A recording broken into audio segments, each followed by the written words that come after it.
des affaires sociales pour 10 minutes.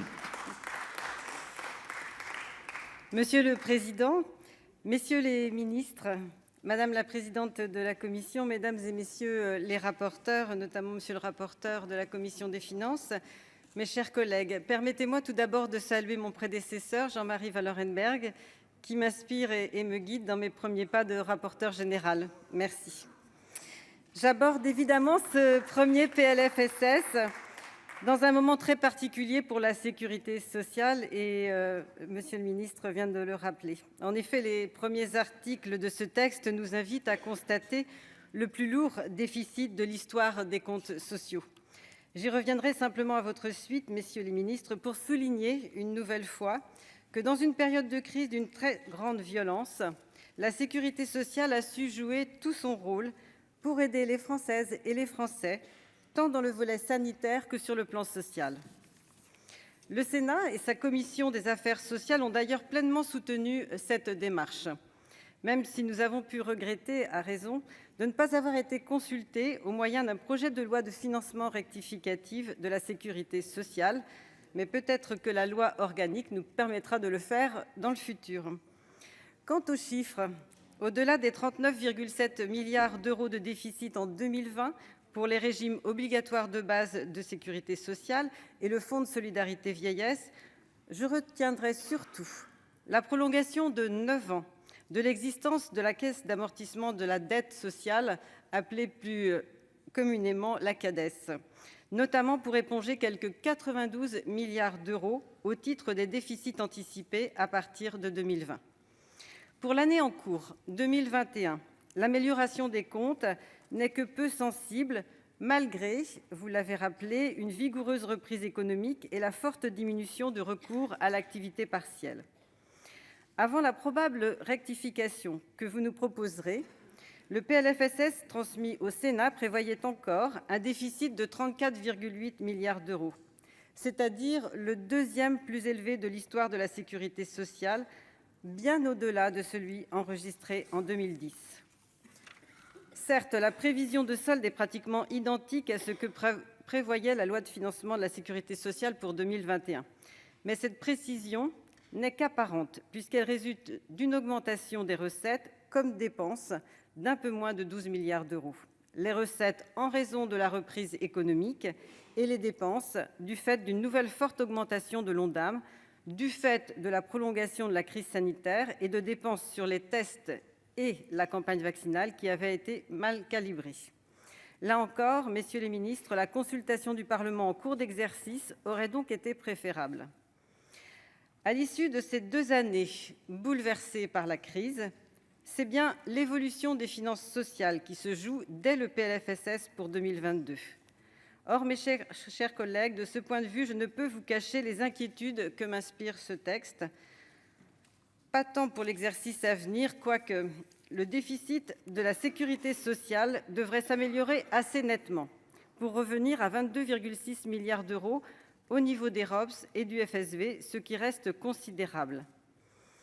Cette amélioration, qui pourrait d'ailleurs être encore plus forte du fait de la révision des hypothèses macroéconomiques, comme vous l'avez rappelé, monsieur le ministre, n'est due qu'à l'embellie économique.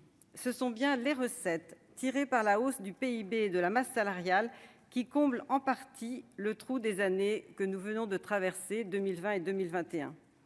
En revanche, aucune mesure nouvelle, notamment en dépenses, ne contribue à cette amélioration.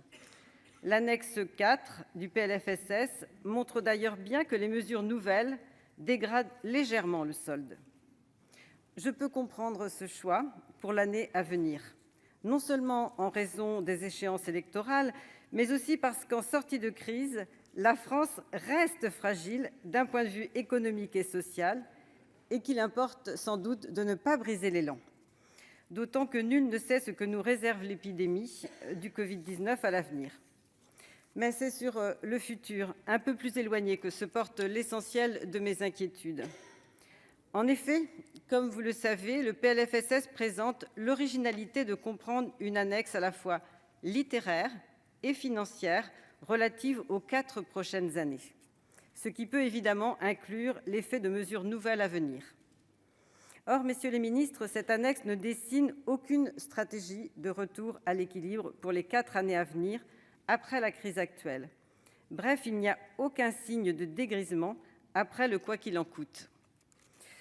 En conséquence, malgré le rebond économique de 2021 et 2022, la trajectoire des comptes de la sécurité sociale tranche nettement avec ce qui a été observé lors de la crise financière de 2008. Non seulement le décrochage initial est plus élevé, mais surtout le déficit des ROBS et du FSV devrait atteindre un plateau dès 2023, à un niveau d'une quinzaine de milliards d'euros, littéralement insoutenable pour la sécurité sociale. Cette trajectoire contraste nettement avec le chemin suivi après la crise financière de 2008, dans un contexte qui était plus relatif à une langueur économique, sur une plus longue période. En conséquence, la dette sociale n'apparaît pas maîtrisable. À partir des propres hypothèses du Gouvernement, le cumul des déficits de la sécurité sociale postérieurs à l'année 2019, transférables à la Cades au terme de l'article 1er de la loi d'août 2020, devrait dépasser le plafond de 92 milliards d'euros dès 2022. Je voudrais dire simplement que l'endettement, c'est le principal ennemi de la solidarité. C'est pour cette raison, et d'ailleurs ça a été un peu dit par le ministre tout à l'heure, il faut revenir à des termes raisonnables, parce que si nous avons d'autres crises, il faut absolument pouvoir les affronter. Surtout, la poursuite de l'accumulation de déficits importants après 2022, actée par le Gouvernement, conduirait à dépasser ce plafond de plus de 51 milliards d'euros d'ici à 2025. Bien entendu, en l'absence de stratégie de retour à l'équilibre, il n'y a aucune raison que les déficits se résorbent comme par magie à partir de 2026. Dès lors, la dette sociale apparaît comme un puits sans fond qui se creuserait chaque année presque dans les mêmes proportions que ce que la Cades pourrait amortir, puisqu'on a un niveau d'amortissement de 17 milliards d'euros. Au total, la trajectoire financière proposée par le Gouvernement fait peser une réelle hypothèse sur notre capacité collective à léguer notre système de protection sociale aux générations futures. Face à cette situation, notre commission a pris ses responsabilités et choisi d'afficher un message clair. D'une part, en rejetant le rapport annexé, dont le fond restera le même avec les éventuels amendements que le Gouvernement pourrait présenter. D'autre part, en formulant plusieurs propositions concrètes destinées à envoyer un message de responsabilité financière sans casser la reprise en cours. Ces propositions se déclineront autour de 3 axes. Le premier, ne faire assumer à la sécurité sociale que les coûts qui lui incombent. Je pense notamment à l'explosion du budget de Santé publique France et à la dette hospitalière.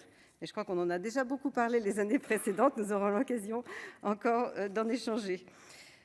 Deuxièmement, avec notre rapporteure de la branche maladie, Corinne Imbert, et dans la continuité de nos propositions en loi organique, assurer un meilleur contrôle du Parlement sur les multiples dotations que la sécurité sociale, en particulier la branche maladie, verse à différents organismes.